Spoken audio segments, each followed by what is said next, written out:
Hello, good morning.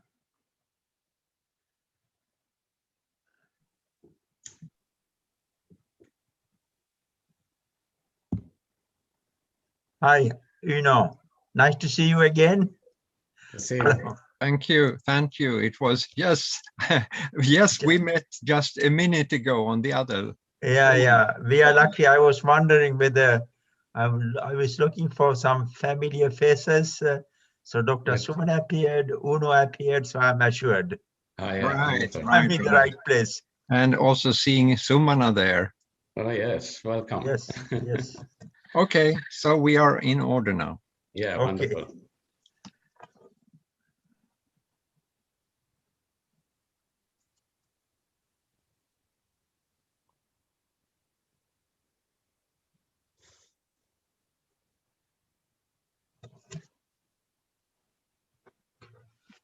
It's a happy Easter day to everybody.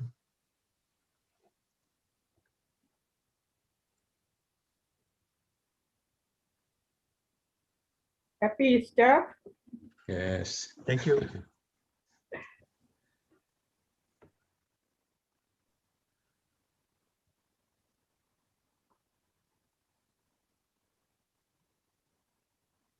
Mr. Chi, can we start now? Yes, can we request Lalanta to make Bhante Mahinda the call? Yeah, Bhante, I think. Yeah, I will do it. Okay. Bhante Mahinda. Yeah, Venerable is here. Okay, let's start, yeah? Yeah. Samma Sambuddha Saranai. Dear Dhamma friends, on behalf of Geneva International Buddhist Foundation, I respectfully welcome you all. I would like to extend a warm welcome to Venerable Mahinda Thera, who joins us today to deliver this Dhamma talk. This Dhamma sermon on awakening with Metta is a great help to all of us. So I would like to remember respectfully Venerable Halyale Vimalratana Thero, who organized this valuable spiritual activity, as well as Mr. Sri Louis and Mr. Lalanta Sirisenage are helping us to provide technical support. So my kind invitation goes to Dr. Sumana Ratnayake to initiate and moderate this great Dhamma sermon. May Triple Gem bless you. Sukhi Hotu. Thank you very much, Venerable Sir. If I may introduce Bhante Mahinda in brief. He was ordained in 1976 in the Sri Lankan Theravada tradition and is inspired by other Buddhist traditions as well. He has taught mindfulness and metta for well over 40 years in more than 20 countries, including the USA, the UK, and other European countries. Venerable Mahinda also founded the Metta Round the world, which invites or which unites people in the practice of loving kindness for peace, harmony, and stability in the world. He currently teaches mainly in Singapore, Malaysia, and Australia. Bhante delivered his Dhamma talk on spirituality in times of crisis on the 13th of December last year at the Zoom session organized by Karma Yantaling in Sweden, the Tibetan organization. The next Dhamma talk in Europe given by Venerable Mahinda was organized by IBF, International Buddhist Foundation, Geneva. That was held on the 7th of March this year on the topic overcoming challenges of COVID-19 through loving kindness and mindfulness. Again, today's Dhamma talk on awakening with Metta is organized by IBF, International Buddhist Foundation, Geneva, especially the Venerable monks there, especially Chief Venerable Alayale Vimalaratana Thera, who is now in Sri Lanka following a quarantine regulation in the center there. Venerable Mahinda is now talking to us from Singapore. On behalf of IBF, International Buddhist Foundation, Geneva, and friends of the foundation, may I now respectfully call upon Bhante Mahinda to deliver his Dhamma talk after a short session of guided meditation. Welcome, Venerable. Thank you, Sumana. Sukhi Hotu to all. And before we commence with the talk, let us sit to meditate for a few moments. If you like to adjust your body to an upright and relaxed position, you may choose to close or half close your eyes. Just bring your attention within and observe the calm, the quietness within.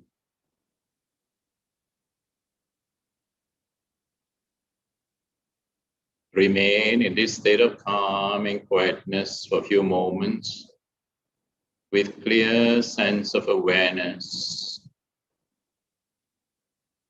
Whatever phenomena that arises, the sounds that you hear, feeling, sensation that arises, you have clear awareness of them. And your mind is not disturbed, not distracted.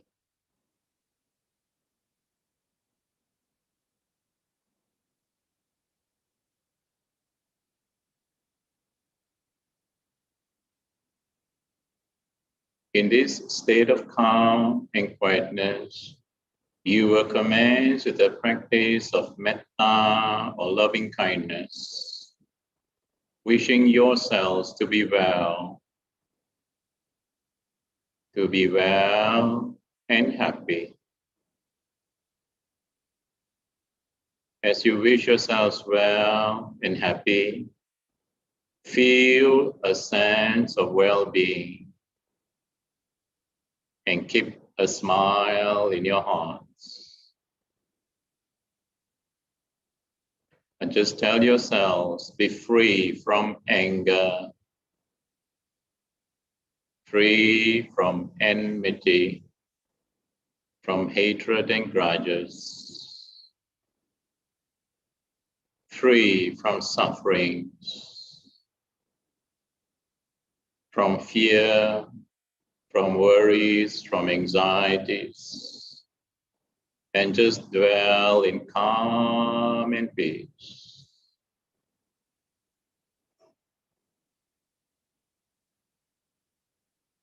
Just as you wish to be well and happy, calm and peaceful, you will spread out loving kindness all around you. Feel the whole space around you with the thoughts of loving kindness. Just radiate the calm, the quietness within, above, below, and all around you. Fill your whole room, the whole building that you are in, wherever you are, with loving kindness, with just the wish that all beings be well and happy.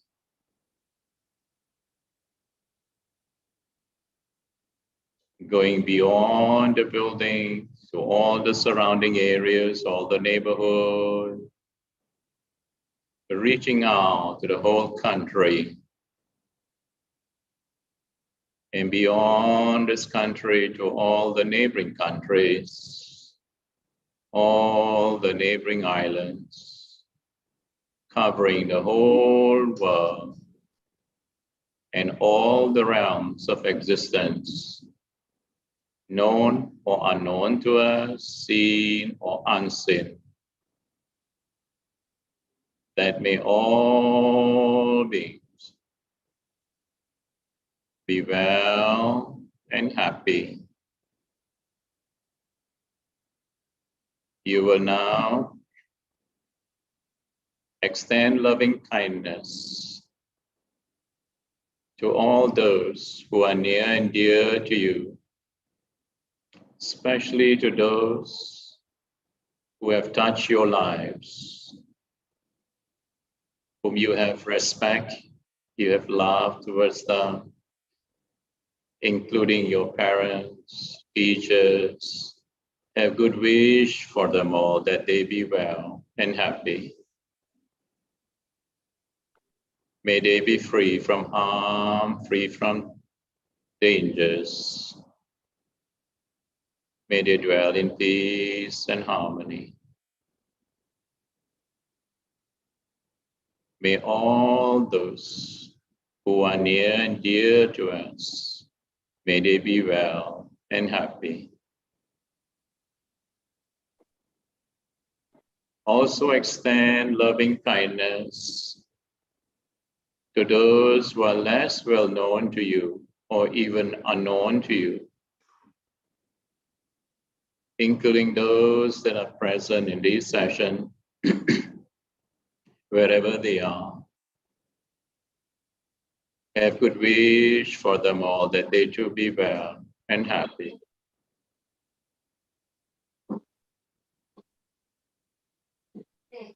Now extend loving kindness even to those who are difficult to you.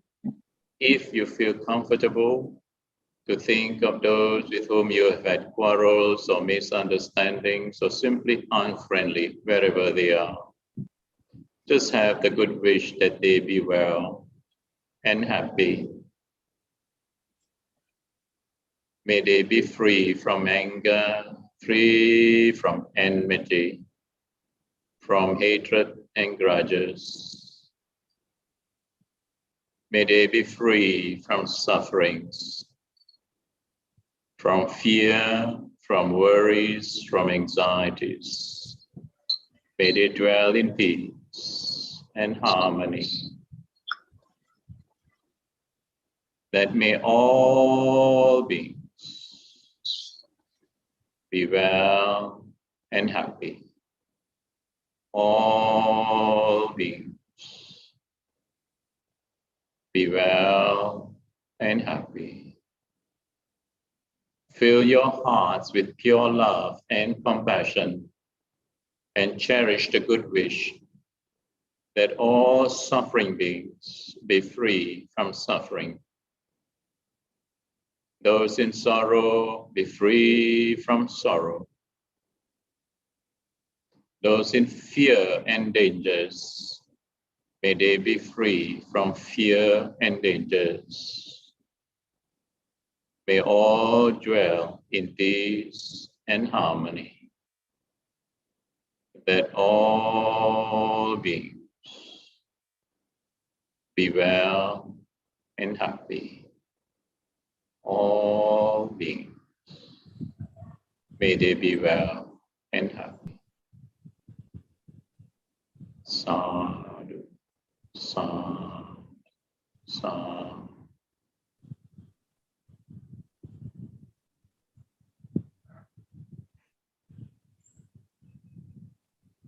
Sukhi Hotu to all. Rejoice with all of you on this Easter weekend. Yeah. And it's also a good time for us to join with all our Christian brothers and sisters. Yeah. On this occasion.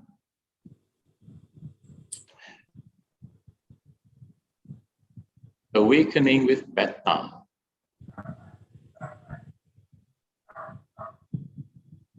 The practice, the guided session that we had. Of course, there are different ways, there are different variations how we can cultivate loving kindness. the guided session that we had is just one. But if you do it again and again and sincerely from your hearts, you cherish that unconditional love, you cherish the wish that all beings be well and happy. Then what happens? When we keep on cherishing this wish for all beings, then there will arise a strong urge for us to reach out to suffering beings. Because when we have impressed in our hearts and mind the wish that all beings to be well and happy,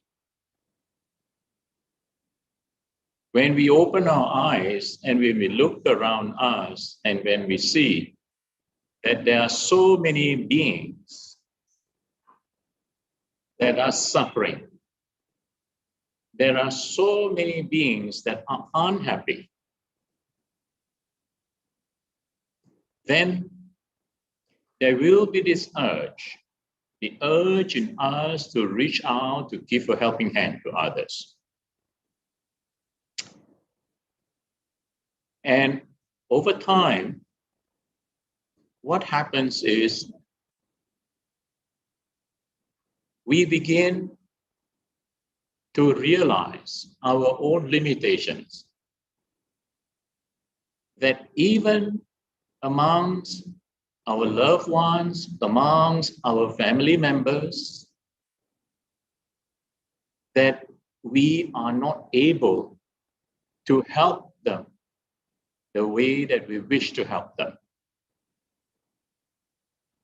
And it is this, when this happens, when we begin to realize our own limitations,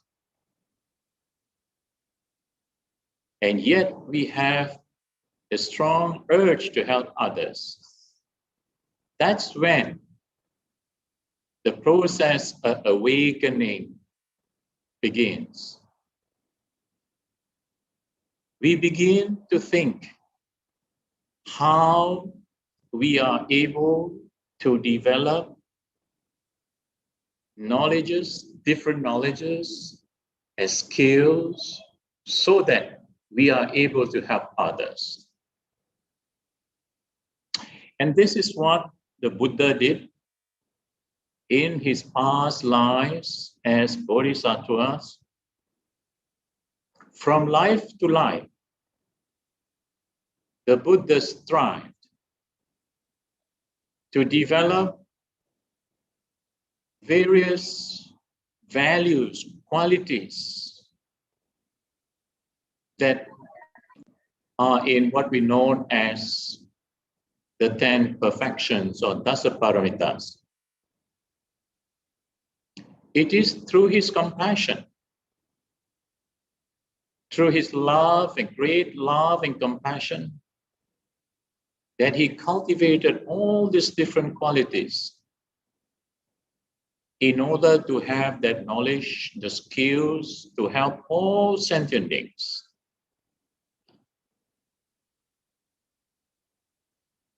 Many of you would know, would have heard of these qualities, the 10 perfections.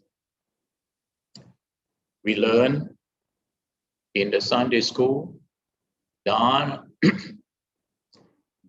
Silang, Nekkamma. Dana, generosity. Sila, the discipline in speech and body actions, morality.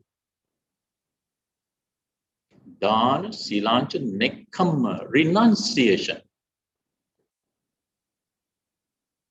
This is something Buddha in his past life, when he was born with all the merits that he had acquired, he was born into respectable families, ruling class, but at some point, he will renounce, he will give up all those luxuries and all those pleasures of life. That's very important for us to consider, so that at some point we too must be able to let go of the lesser happiness for the greater happiness. So that's renunciation. Nekkhamma, Panya, Virya, Khanti, the cultivation of wisdom, insight, Virya, effort, perseverance, Khanti, patience, endurance, Satcha Aditthana Metta Upekha, Satcha truthfulness, Aditthana determination, resolution, Metta Upekha, that's a parami. These 10 perfections the Buddha in his past life practiced and cultivated this life to life until he attained to perfections. So because of these perfections, that is how the merit, the great field of merits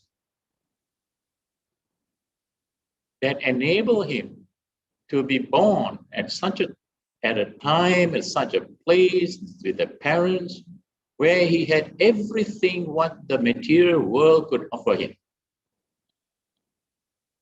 And yet, he had the strength. He had the wisdom to renounce in search for the higher truths. So, out of compassion, the Buddha cultivated all these great virtues and qualities. And through his wisdom, the Buddha purified his mind from the tendencies of grasping, anger, hatred, delusion. That is how the Buddha became a fully awakened one, an all-awakened one. He is an Arahant, one who is totally free from greed, hatred, delusion. But more than an Arahant, the Buddha was Samma Sambuddho. He perfected himself. He attained to the great enlightenment through his own efforts. So that is how we need to remember the Buddha. In our daily devotional practices, we recall the greatness of Buddha through the 9 virtues, the 9 qualities. Itipiso Bhagava Araham Samma Sambuddho Vijja Charana Sampanno Sugato Lokavidu Anuttaro Purisa Dhamma Sarati Satta Deva Manusana Buddho Bhagavati. At some point, you can look up and we will provide you with the explanations later on, but for today, we suffice with these qualities. It's so important. Why? Because when we are able to contemplate these great qualities of the Buddha, we gain that inspiration. We gain that the faith, the shraddha, the faith, the confidence to walk the Dhamma's path. The path which the Buddha had tread. And why is this faith, this confidence, the devotion is so important? Because faith, shraddha, is one of the 5 mental faculties. Our mind, the strength of our mind depends on these 5 things: Saddha, Virya, Sati, Samadhi, Panya. Faith and confidence in moral and spiritual values, they will naturally condition energy, effort to arise, virya. And we make use of this energy, virya, to cultivate mindfulness, sati. And as we cultivate mindfulness, we develop samadhi, concentration, and that leads on to panya, wisdom. So these 5 mental faculties, when they are developed in a balanced manner, then what we get is the power of the mind. Mental power depends on the development of these 5 mental faculties. And we need the strength of mind, especially in this time of crisis, to face the challenges of life. The challenges that we are facing, as well as the challenges that are ahead of us. So, this is how our faith of confidence, and that is why it is so very important for those who have the faith, the confidence, to constantly think of the Buddha, Dhamma, Sangha, to go for refuge in times of fear, in times of worry, in times of anxiety. Always go for refuge. Namo Buddhaya, Namo Dhammaya, Namo Sanghaya. Salutation to Buddha, Dhamma, Sangha. Yeah. Then, metta, as all of you would have heard, metta is the antidote for anger.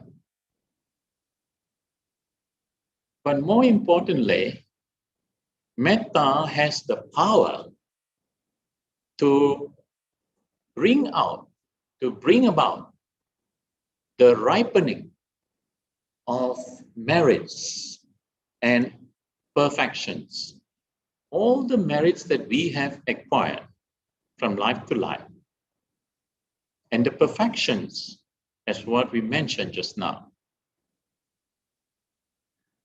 When we cultivate metta, loving kindness, we'll be able to clear those layers and layers that obscures, that hinders the ripening of the merits, all the merits that we have done.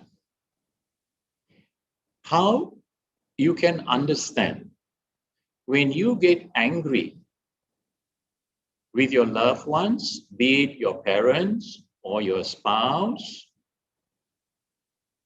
that anger blinds you.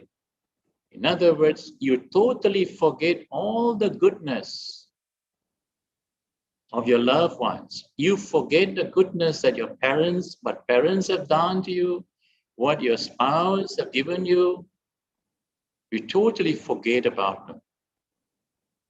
This is what anger does. When we have anger, when we have hatred and grudges towards one another, we totally forget their goodness. So as we cultivate loving kindness, little by little, again and again, we clear layers and layers of anger, of hatred and grudges. And that is how the goodness, all the merits, the goodness surfaces. And this is what we need in this time. We need the goodness, we need the merits to ripen, so that we will be able to connect with the right people at the right time. Yeah. So, metta is also a very special quality because it conditions from metta, from loving kindness, many great virtues develops from it.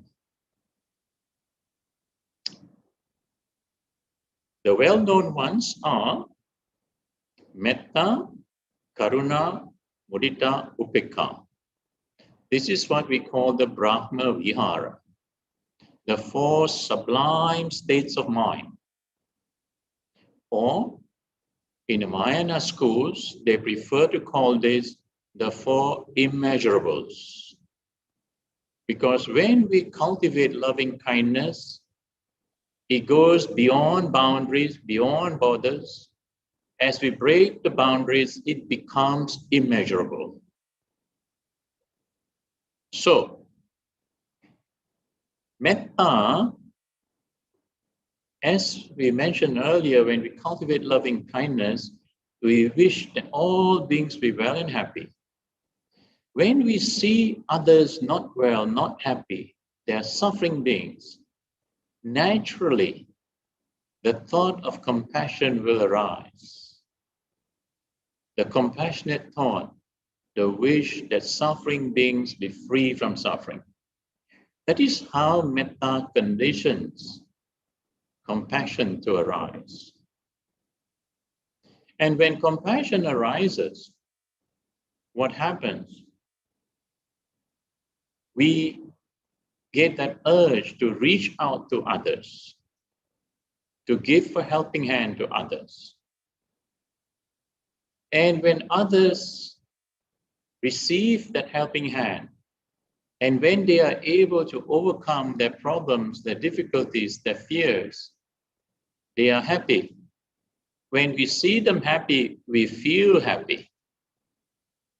That is that appreciative joy, that sympathetic joy, that when we see others happy, we feel happy. We are able to rejoice at the goodness of others, at the success of others. So even during this period, even in this period of crisis, there are so many good things that are happening around us. We hear about it, but are we able to rejoice? This is the spirit of mudita. Yeah. The spirit of mudita adds joy to our life. Yeah. But of course, even though with great compassion we reach out to others, there are bound to be those who do not, who would not take that advice. And then sometimes instead we get blames, accusations, criticisms, and so on. And anyone in the field of service would understand this. In all their sincerity to help others, they receive blames, accusations. And that is what it eventually conditioned another great quality to arise, that of upekkha, equanimity.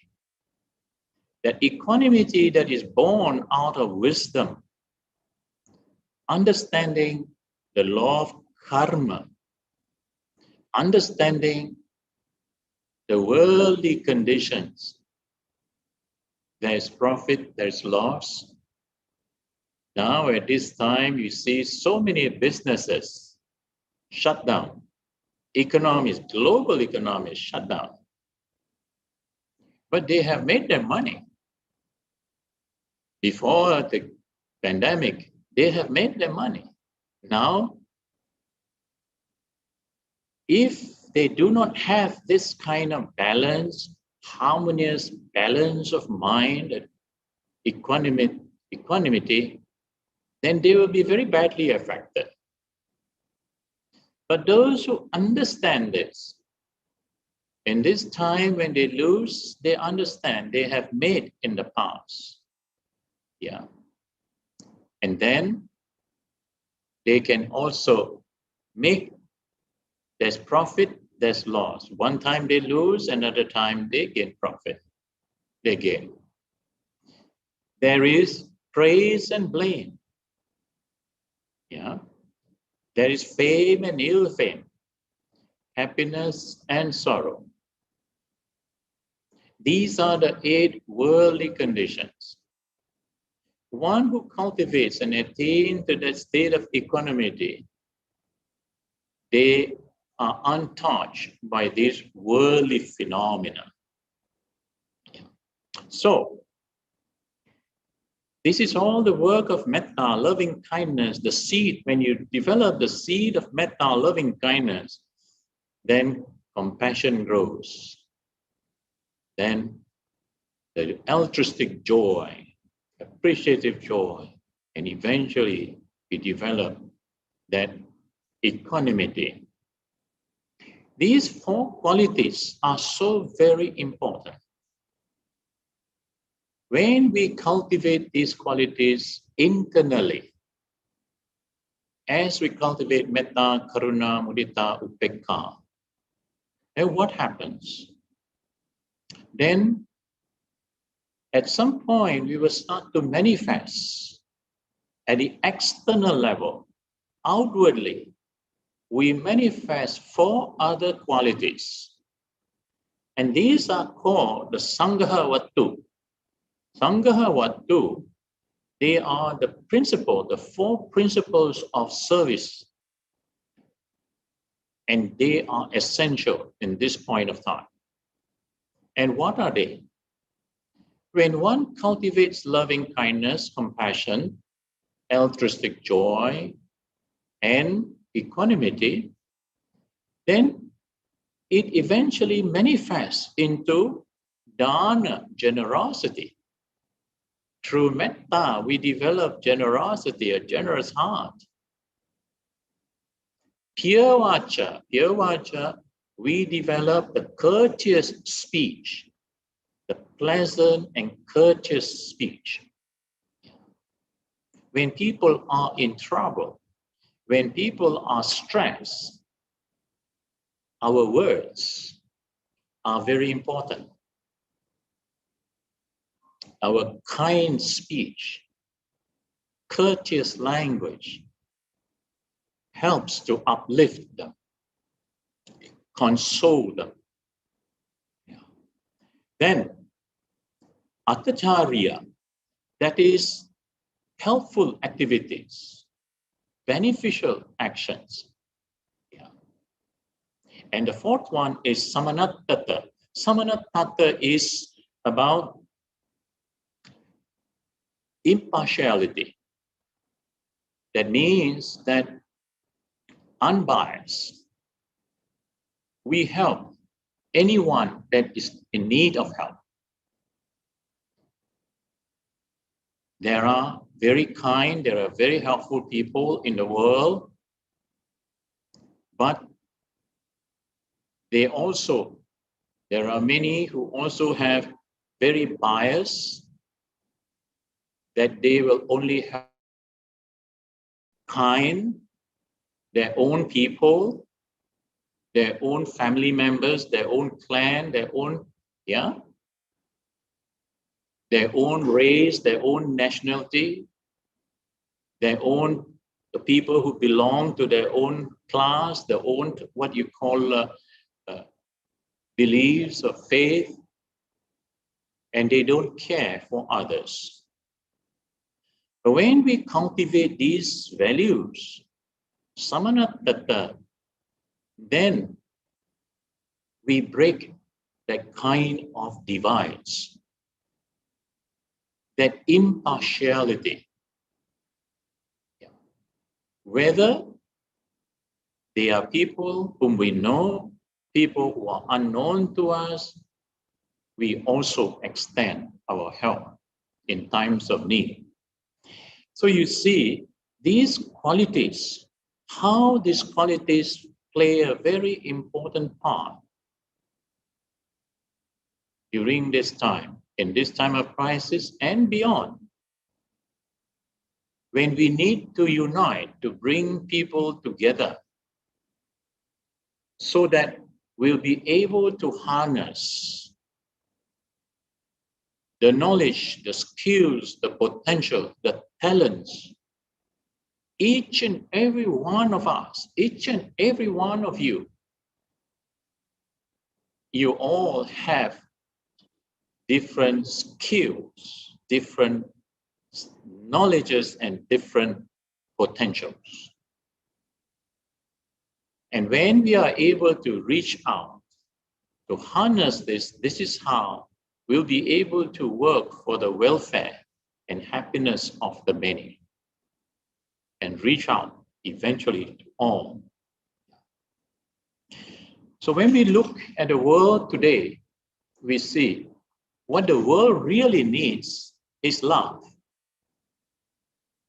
but not any kind of love. It needs the love that will break the divides of humanity. We humans are living at a time when we are so divided. We are divided by the color of our skin, by the language we speak, by the country of birth, by the religion we profess, and so on. We need to unite. We need to harness the knowledge, skills, and talents of all so that we'll be able to meet the challenges of our time. When we look at what is happening in this, the COVID-19 virus pandemic, over the last more than 12 months now, we see very clearly that the world, the material world, with all the great advancement of science and technology, they have failed. And they have failed us very badly. More than 2.5 million people have died. Not only that, it has caused global economies to shut down. Even though they have found certain vaccines, different kinds of vaccines, but they are not foolproof. Science must now work in hand with spirituality. Why? Spirituality gives the values, provide the values, the essential values. We have seen how there are beings, there are countries with great advancement of science and technology, but when they have people, and especially when they have a leader without the kind of values, then you can see so much of suffering, becomes the cause of great suffering. So this pandemic has caused not only the socio-economic problems, but also affected the mental health due to fear, worries, anxieties, depression, and all sorts of things. Last night, I was listening to a forum by Buddhist medical practitioners, and they were talking about the different problems that their patients encounter. And that is how I come to know that there are a lot of mental health issues. So, spirituality is very much needed at this time. What is spirituality? Spirituality is about transcending the self, transcending the false notion of I, my, me, and mine. It is this idea of I, my, me, and mine. This is the root cause of all human problems. Because of this idea, this notion of I, my, me, and mine, craving arises, greed arises.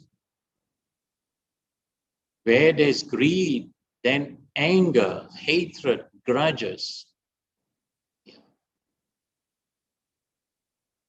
And when there's greed, the tendencies of grasping and aversion, as that becomes stronger and stronger,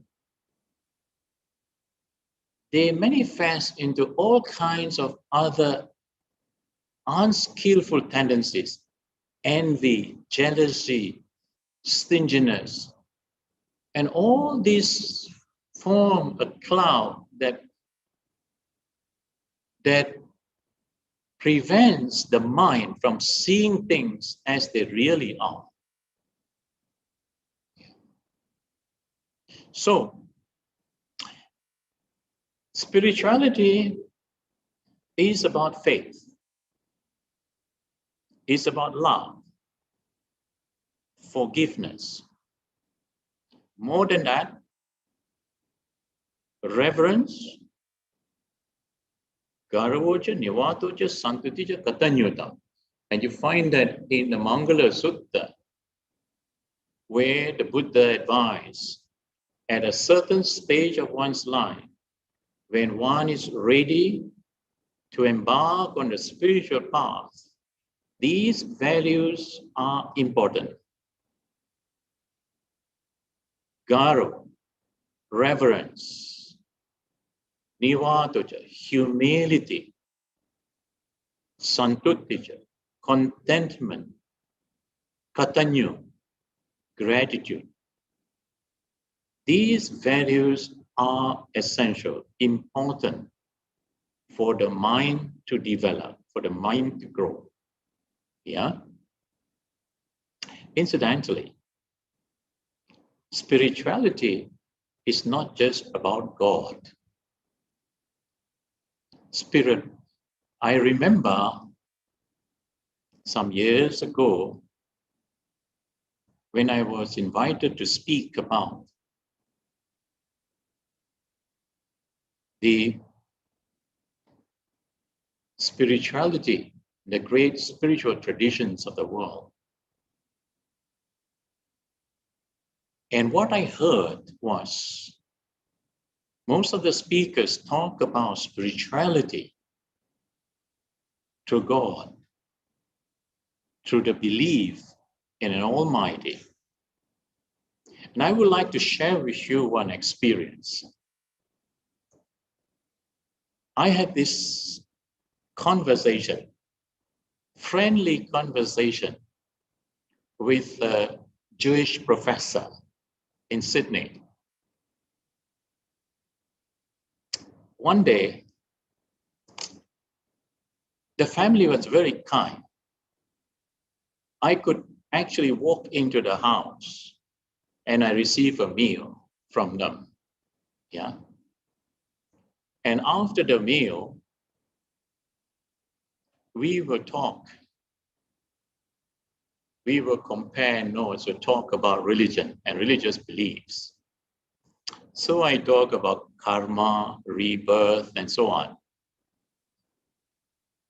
Then this professor told me, he says, okay, I can accept your beliefs in karma rebirth, because in the mystic tradition of Judaism, there is what you call Hasidism, and Hasidism accepts that reincarnation. Then he asked me one question. He said, do you believe that our God is almighty, all-knowing, all-merciful? Then I kept quiet. And then he posed the question again. He said, what if you believe that God is almighty, all-knowing, all-merciful? What are you compared to God? Then I understood, immediately I understood. I said, I am nothing. I am nothing compared to God. If God is almighty and all-knowing and all-merciful, I am nothing. Then he said, that's right. Being a mathematics professor, he says, as dx upon dy approaches zero. So those of you who study calculus, you probably understand what it means. When dx upon dy approaches zero, it means infinitesimally small. That means you are literally nothing. And that is what the Buddha taught. The whole teachings of the Buddha is for us to realize the emptiness of the self. Yeah? So this is how I find it. We are on common grounds. We are on the same platform.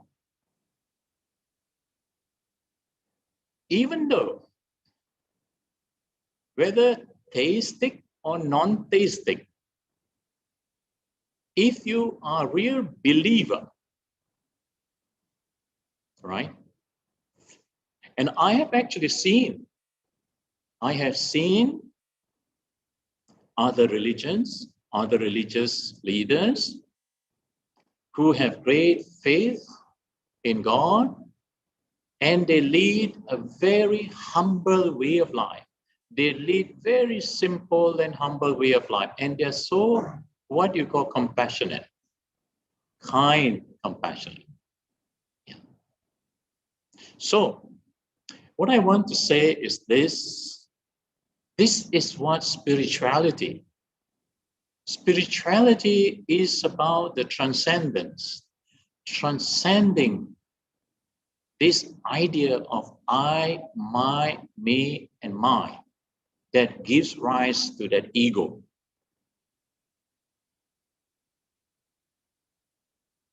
And it is that ego that divides all of us. Yeah. So at this point, it is important to understand that from the Buddhist perspective, in order to break this idea of I, my, me, and mine, we have to cultivate our minds. We have to reduce the tendencies of grasping, the tendencies of greed, hatred, and delusion. Yeah. And it is only when we start reducing and overcoming this tendency of greed, hatred, delusion, then we begin to see the bliss, the joy, the real happiness. And this is what all beings want to be happy. That is why we cultivate metta. Metta with the wish that all sentient beings be well and happy. Because there is not a single living being, whether human, animals, insects, or anything, including the virus. They all want to be happy. They all want to continue to promote their own species. Yeah. But we must realize there is no real happiness. There is no real freedom as long as our minds are not free. As long as our minds are not free from the tendencies of lobha, dosa, moha, the tendencies of greed, hatred, delusion, the mind is not free. So in order to attain, in order to achieve true freedom, real freedom, we need to cultivate. And the Buddha has laid out a very systematic practice, the cultivation of mindfulness. I will talk to you all about mindfulness, how mindfulness can lead to true freedom. From the Buddhist perspective, from what the Buddha taught more than 2,500 years ago. Today, the word mindfulness has become a mainstream practice, especially in the West, and also catching up in the East. Yeah. But they are largely confined to stress management, to mental health. Yeah. But you find in the teachings of the Buddha, mindfulness, the cultivation of the four foundations of the mindfulness is about what? Is about the purification of the mind.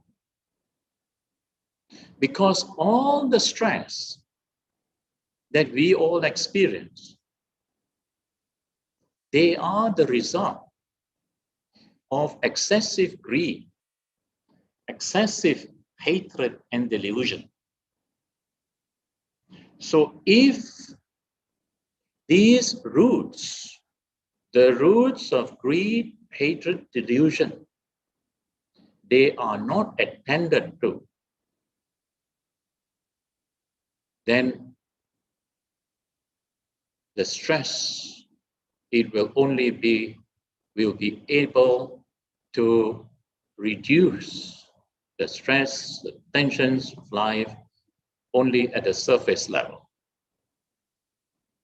And that is why it is important for us to acknowledge the profound teachings of the Buddha, what the Buddha taught, the path, how we can purify our mind, how we can overcome sorrow and lamentation, how we can overcome mental and physical stress, how we can reach higher knowledges and insights, and eventually to realize the bliss of Nibbana. That we will continue later. Thank you. At this point, I do not know if you have a few questions. Yeah? Somebody must help me. Thank you very much, Venerable. The floor is open for all of you for Q&A, question and answers. Please feel free to unmute yourself and ask questions, or just write your questions to the chat box so that the Venerable can see the questions, and also we can read out some of your questions. Thank you very much.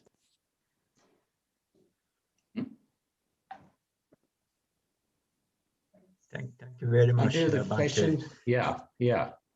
Yeah, it's all very, very clear, and thank you very much. This transcending spiritual intelligence that you conveyed to us. Thank you. Everything is very clear. No questions. Yes. It's a clear speech. At the same time, of course, you may have some questions, some of you. Yeah, certainly, certainly. Yeah, may I start with the question to Bhante? That is, some are interested in knowing whether they can sit for mindfulness of breathing or whatever the method that they have selected for a while. Every morning, every evening, some people are used to sitting for maybe half an hour or a little more, and they are interested in knowing when to practice metta meditation, to begin with meditation of mindfulness of breathing, for example, or to end that. And it's an interesting question. I mean, they can just stimulate themselves with metta, or just they can wind up with their session with metta. What would you recommend, Venerable? Thank you. And some masters, some teachers will prefer and to teach first to get into the state of calmness and quietness, and then cultivate metta, loving kindness. But some masters and teachers prefer to use metta, loving kindness, as a means of calming down the mind, and then getting on to anapanasati. In fact, in the sutta, Anapanasati Sutta, it is mentioned that one who wishes to cultivate mindfulness in breathing in and out must prepare the mind to reduce excessive grasping and aversion. And that is why the method that we learn from our teacher in Sri Lanka involves, before cultivating mindfulness, breathing in and out, we develop the contemplation on the body, the 32 parts of the body, what is in Sri Lanka known as Pilikul Bhavana, Asubha. That means we contemplate on this body, divide this body into 32 different parts. Hair of the head, hair of the body, nails, teeth, skin, flesh, bones, and all the internal organs. We contemplate as if we remove all these different parts and display it in front of us. And then we realize the beauty of this body, right? The reality of this form, right? Because what we find is this: people who cultivate mindfulness and breathing in and breathing out, those who have excessive attachment to their body, they will tend to cling on to their breath, and they will not be able to develop their mind properly. Why?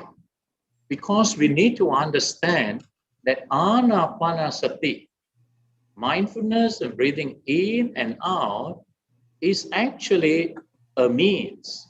It is only a means for us to develop the mind. And we should not cling on to the breath. Those who practice anapanasati will realize after a little while, mindfulness and breathing in and out, the breath becomes very subtle. And as the breath becomes subtle, the feeling of the breath, the sensation of the breath will begin to fade away. And if there is clinging on, if we cling on to the breath, we cling on to body, we will naturally, some fear may arise and we look for the breath. And as we look for the breath, the mind again falls back to the gross level. So this is where those who have learned how to reduce the tendencies of grasping, attachment to form, then they know when the breath begins to fade away, there's no fear. Just know, just knowing that we are breathing in and out. Then the mind will begin to develop. Yeah. So that is how the practice of asubha, that is contemplation on 32 parts of the body, is to reduce the tendencies of grasping. Then, in the event that there is some kind of, we have aroused some kind of aversion to body, then we cultivate loving kindness. And the loving kindness is to reduce the tendencies of aversion, because in the process of sitting, meditation, we always have aversion to feelings, the unpleasant feeling. Yeah. And so with these two contemplations, the contemplation of the body, cultivation of metta, loving kindness, then the mind is now ready to cultivate anapanasati. And that is how, and the approach that we take. Yes, thank you. Thank you, Bhante. And there are a few more questions at the moment coming in on the chat box. May I read them for you one at a time? Go ahead. Thank you, Bhante, for loving kindness talk, loving talk. A question regarding the COVID-19 vaccine. How do we radiate metta to the virus if we were to vaccinate them, vaccinate with the vaccine, so as to fight the virus without killing the virus? You know, there is a mental vaccine, no? There is the mind vaccine. So I do not know. I do not know about this, but I remember when this question was posed to a monk, some monk, yeah, and he said, "I have 4 vaccines." Yeah, and I said, "What's your vaccine?" He says he's taking 4 vaccination. What are they? He says metta, karuna, mudita, upekka. And do you know, when you truly cultivate this is where you build up your immune system. You don't need the vaccination. Yeah. But if you want to travel across from country to country, then you probably need that certificate. Yeah. Yeah. Still another question, Bhante. Thanking Bhante for the talk. He asked, my question is, while greed is the cause of suffering to us as laymen living in the world where we need to accumulate wealth to ensure that we at least have a minimum level of financial independence. How do we reconcile those expectations with the detachment required in Buddhism? Oh, yes, of course. And you know, the tendencies of tanha is, when we talk about greed, we have to refer back to tanha, yeah, the greed, the grasping. And this grasping tendency is very important for you to survive. For you to remain in samsara is very important. Yeah. The only thing is that try to reduce, and if you can simplify your life, and if you can simplify as much as you can, then you reduce the kind of stress and suffering. Yeah. And in the past, yeah, and families, there are big families living in a house, yeah, and there are 2 or even 3 generations living together, yeah. So that was those time, yeah. So there is what you call a share, everything shared, and they don't have to individually work for all the things. But now you see, people want to live by themselves.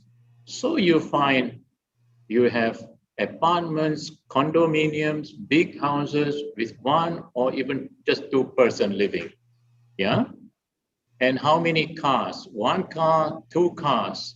Now, the idea of simple living is difficult because there's always the comparison. You compare yourself with others to keep up the genesis. And that's the stress of living. Yeah. Anyway, there are in certain parts of the world, there are in certain countries where you can choose. You can choose to live a simple life. And the idea about metta and even metta circles, it is actually to get like-minded people to get together so that when the time comes, when the time really comes where you are not able and to get the kind of resources, the kind of money to support yourself, then you can think about what you call more communal kind of living. Yeah. And this has happened in the past. Yeah. And when that is why it is so important to connect with one another, like-minded people, and then support one another, yeah, in times of crisis. And there is a difference between need and greed. There is no limit to greed, but there is limit to our needs. Yeah. So if we really live a simple way of life and we work righteously, earn money righteously, and live simple life. Yeah. Okay. Yes, Bhante, thank you very much indeed. And there are a few more questions. I hope, yeah, I mean, those who are interested in asking questions directly can unmute and ask. At the same time, I can read, actually, all of you can find the chat box and see. Another question coming from England, it seems. How can we develop a true metta to all equally without being biased? For example, including to those who have wrath, I think, wrath and hurt one. And that is the question, actually, unbiasedly. This is what the cultivation of metta, loving kindness, according to the commentaries, how we develop metta step by step. That is, and once we are able to feel the calming quietness, then we radiate loving kindness. We start with somebody who has touched our lives, including our parents or our teachers whom we have respect, so that metta can easily flow.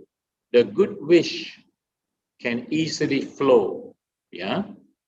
And then after we have cultivated that for some time, then we move on to somebody who is neutral, somebody who is less well known to us or even unknown to us. Yeah. And like, for example, your neighbors and people out in the streets, passerbys, and when you see them, you can have a good wish that they be well and happy. Yeah. So when we cultivate that, then after that, you go on, you move on to those people unknown to you, and eventually you move on to those who are difficult ones, and including your enemies, your rivals, and all that. You can take them out. But all these things will come as a result of our practice, and little by little, yeah, we cultivate that practice, yeah. And so, yes, what I would like to propose that for those of you, what I spoke this morning to our online retreat participants, yeah, and the idea came that how you should cultivate metta, and it's something which you have to do again and again. It's not just listening to the guided meditation once a day or even twice a day. It is not enough. It's something that you got to do again and again. And how to do that? The proposal is this, yeah? You may consider this, yeah? First thing that you get up in the morning. Remember, morning, afternoon, and night, right? Very important times, right? I heard some great scholars mention about morning when we wake up, it is like born, we are born again. At night, before we go to sleep, it is nighttime when we sleep, it is dying. So if we practice properly at night, then we can die peacefully, happily, and the next morning get up, reborn again, happily, very good things, yeah? And in the afternoon is about aging. There's birth, aging, and death, right? Yeah. So in the afternoon, aging, very important to age with wisdom. So in the afternoon, with all the stresses, it is important to make use of the Dhamma to cultivate your wisdom mind. Yeah. So this is how we propose. The proposal is this. Get up early in the morning, pay homage to Buddha, Dhamma, Sangha. Namo Buddhaya, Namo Dhammaya, Namo Sanghaya. Why? Express your gratitude, because don't forget that all these teachings, metta, mindfulness, and whatnot, they all have come from the Buddha. And that is why we express our gratitude to Buddha, Dhamma, Sangha. It is from the Buddha, the Dhamma, that is then the Sangha, all the great noble masters and teachers, right? From the time of the Buddha until now, more than 2,500 years ago, there are great masters and teachers who have sacrificed their lives. They practice in the forest, in the caves, and then all these things to verify the teachings, what the Buddha taught. Yeah. And we are still fortunate to be able to receive these teachings. So we express our gratitude to Buddha, Dhamma, and Sangha. And then affirmations are very important. We must affirm that I will be mindful throughout the day. I will cultivate metta throughout the day. Yeah, because adhisthana, that determination. We don't say, I pray, I hope I will be able to practice mindfulness. No, no hopes. It is just the determination, I will. Yeah. So that affirmation, I will determine. I determine to practice metta, mindfulness throughout the day. So what happens is this. Every time you find during the day, you get upset with something, noise or people around you, you get upset. Immediately, as soon as you become aware of that state of mind, you must remind yourself, metta, metta, be well, be free from anger. How often must you do it? Not once, not twice. As often as you have this, what you call anger. Yeah. And don't forget, during the day, when you see something, when you hear something, there will be desire. Yeah. You desire to eat, you desire to taste, you desire to feel. All this, what you call cravings, will arise. And as soon as the craving arises, you become aware of the state of mind, then you tell yourself, mindful, mindful. Now, the beauty about this practice is this. As soon as you become aware of that unskillful or unwholesome state of mind, as soon as you're mindful of that, you already step out of that state of mind. And then you use whatever methods that you have learned to prolong that state of mind so that you get out of this. And remember, if we cling on to the grasping tendencies, whatever objects that has caused, that has arisen, that has conditioned the craving to arise, if we go on building on it, then the tendencies of craving become stronger. Yeah. In the same manner, when we get angry with somebody or we have aversion to something and we develop and we dwell on it longer time, then the strength of aversion becomes even stronger. Yeah. And as we mentioned, when the tendencies of craving, the tendencies of aversion become stronger and stronger, then it blurs our mind. We are not able to see the true nature of things around us. Yeah. So that is how you cultivate during the day. The proposal is this, if you like to take down, and from today, because I think I'll be seeing you all, most of you, next month also, right?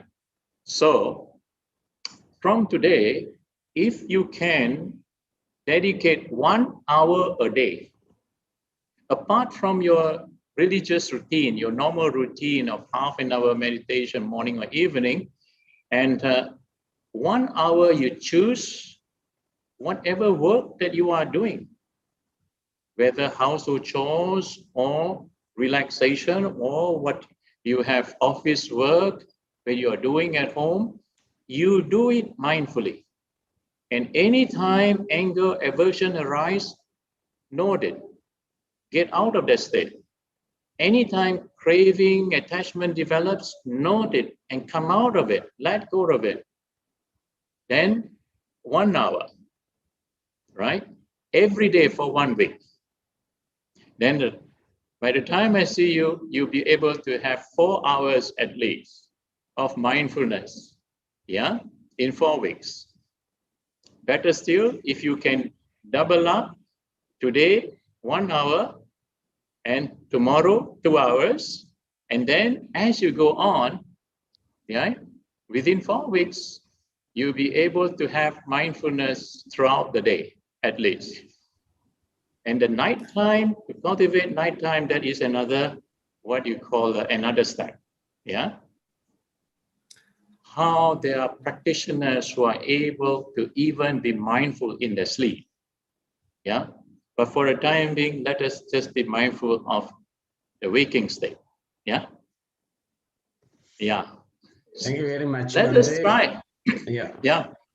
Okay. Thank you. Yeah, thank you very much, Bhante. You have given us a very useful and fruitful homework to practice metta throughout the day. And it reminds us the Buddha's saying that, given to Venerable Mahinda, is not half of the holy life, which is called metta practice and kalyana mittata, and it is the whole of the holy life. So Bhante made it very simply practicable, following the Buddha's advice, and very great, Bhante. And there are some more comments and appreciations from England. Dr. Sunil Kariyakaravan has appreciated your talk very highly. And Monica from Sweden. Can I say something? Sunil Dr. is here. Sumana? Yes, please. No, lovely to see you, Bhante. How wonderful. I was Dr. going to Sunil. ask for your I was going to ask for your permission. I was going to ask you your permission to start with 1 minute because my mind is too gross to keep it for 1 hour. Is it okay if I start with 1 minute? I'm sure you will be kind enough. No, not enough. 1 minute. half an hour. At least, yeah. At least. Okay. Because yeah. Yeah, not to excuse from metta. But taming, to train the mind, you need more than 1 minute. Yeah. Yeah. No, absolutely, Bhante. I mean, one thing that comes across very clearly in your talk is how much you have embodied your practice, what you preach. You have actually embodied it so well. And I think this is where the Buddha actually gives 8 different steps and stages of metta practice, the asevita, starting from asevita to susamaradhaya. So, and I think as Buddhists, we should always remember those, how to actually make it a vehicle wherever you go, yani kata, vattu kata, anuttita, parichita, and so on. And I think you were trying to touch all the depth of it. And I think it's a full journey. Am I right, Bhante? Yes, Sunil, because this is actually from the Metta-Nisangsa Sutta. And I think you mentioned it before. And it is so important. What I try to what you call compress this is something that you have to do it again and again. It is not just a one-time thing. And we have to revisit this again and again. And that's what all these words that Asavi, Bhavidata, Bhaulikata, and Oyanikata, yeah. And I have actually tried to translate these. I have the translation somewhere, yeah. And but I don't have it with me. But you please try to what you call elaborate on this, Sunil. Yeah. Thank you very much for Dr. Sunil's comments and appreciation, and also Venerables giving us homework for practicing metta for at least 1 month. And we are going to meet again next month, and we are going to listen to Bhante again next month. So on behalf of International Buddhist Foundation in Geneva, There is a representative from the Vihara now, Venerable Sumana Jyoti, who introduced Bhante, who welcomed Bhante at the beginning. And on behalf of the Venerable monks, including Venerable Halyale Sumana, Halyale Vimalaratana Thera, who is now in Sri Lanka, and all friends of the foundation, Buddhist Foundation in Geneva. May I now wind up the sessions, thanking very heartily from the bottom of my heart for your presence, and also Venerable's wonderful and very fruitful, informative talk on metta, loving kindness, awakening with metta. Thank you very much indeed. See you again next month. Invoke blessings. Yes, And please. Yes, please. I think we can all wind up the good session with the deeds. blessings from Remember, the king. Yeah, all good deeds are not complete without dedication. that's right, Bhante. Therefore, enter all the goodness that you all have done, and to come together on this occasion. Please rejoice with this, and in so rejoicing, and just have the sincere wish in your hearts that may all beings be well and happy. In your wholesome state of mind, share the merits with all the Dhamma protectors, all the guardian deities that have been guiding and protecting you, including the guardian deities in your own locality, wherever you live, and the traditional owners of the land. May they rejoice in these merits, and in so rejoicing, may they swiftly gain their final liberation one day. And may they give their blessings and protection to all. We also dedicate merits to all our departed relatives, teachers, and friends. Whoever that comes to your mind, have the good wish for them all, that wherever they are born, may they have opportunity to receive Dhamma, to be guided, to grow in the Dhamma, that will pave the way for them to be liberated from the cycle of birth and death one day. With all your good thoughts and the merits that you have acquired, please make your wish, make your aspiration, that all these merits will become a cause, will become a support for your final liberation one day. That you will also have the strength, the courage and wisdom to overcome whatever difficulties, whatever obstacle that may arise in your lives. By bringing them into the path of your practice, so that you can swiftly develop your full potentials and accomplish whatever that you need to accomplish in this lifetime. Please make your wish and aspiration that whatever immediate obstacles that have arisen in your life, and also think of those who are near and dear to you, as we invoke the blessings of the Buddha, Dhamma, Sangha. And let us also dedicate the merits of this occasion for all the health workers, for all those infected, and all those who suffer the loss of their loved ones, that all suffering beings be free from suffering, and those in sorrow be free from sorrow, those in fear and dangers, may they be free from fear and dangers, that may all beings be well and happy. And finally, we dedicate these merits also for peace, for harmony, for stability in your own family lives, wherever you live, and the world at large. Pātu Sambha Mangalam Rakantu Sambha Devata Sambha Buddha Anubhavena Sada Soti Bhavantu Te. Pātu Sambha Mangalam Rakantu Sambha Devata Sambha Dhamma Anubhavena Sada Soti Bhavantu Te. Pātu Sambha Mangalam Rakantu Sambha Devata Sambha Sangha Anubhavena Sada Soti Bhavantu Te. Sadhu, sadhu, sadhu.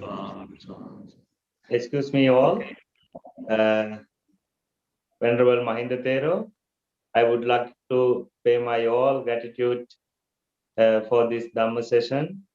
And also I would like to inform our third Dhamma session with Bhante Venerable Mahinda Thera will be held 2nd May of 2021. So hope to meet next month, 2nd of May. Thank you very much, Mr. Chi Louis, and also Mr. Lalanta Sirisenage, especially pay my gratitude to Dr. Sumana Ratnayake. And also, I would like to pay all my most grateful for the who participate this meritorious activity.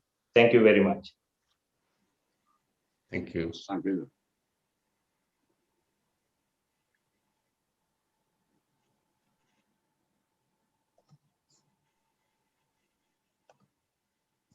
Thank you very much, Sadhu Sadhu Sikihoto.